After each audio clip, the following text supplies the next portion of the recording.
अच्छा, एक अजीब सी बात मैंने बुजुर्गों से सुनी है कि जिनके बाल सफ़ेद हो जाते हैं वो कहते हैं बस जिंदगी खत्म, बस मौत की तरफ चले गए हैं, बस थोड़ी जिंदगी रह गई है। ओ भाई मियाँ कल करो। इस बाल सफ़ेद का मतलब ये नहीं है कि आपकी जिंदगी खत्म हो गई है, आपको मौत जो है आपके करीब आ गई है। बाल सफ़ेद इस बात का सबूत है कि आपकी बेहतर जिंदगी गुजारने का अंदाज शुरू हुआ है। आपकी जो ज़िंदगी का बेहतर हिस्सा है वो शुरू हुआ है।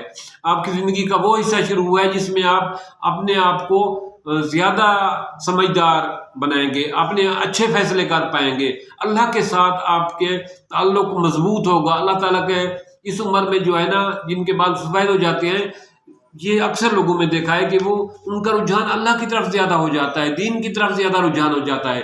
तो इस बालों की सफ़ेदी को ये समझें कि हमारी बेहतर ज़िंदगी का आगाज़ शुरू हो गया है। हम पहले की निस्बत कम गलतियाँ करेंगे, पहले की निस्बत हम ज़्यादा अच्छे फ़ैसले करेंगे, पहले की निस्बत हम अपनी सेहत का, अपने रिश्तेदारों का बेहतर केयर कर सकेंगे। ये बालों की सफ़ेदी आपकी बेहतर ज़िंदगी गुजारने की एक सबूत है कि आपकी बेहतर ज़िंदगी का, बहुत शानदार ज़िंदगी का आगाज़ हुआ चाहता है। तो अपनी बालों की सफ़ेदी के बारे में कभी परेशान ना हुआ करें।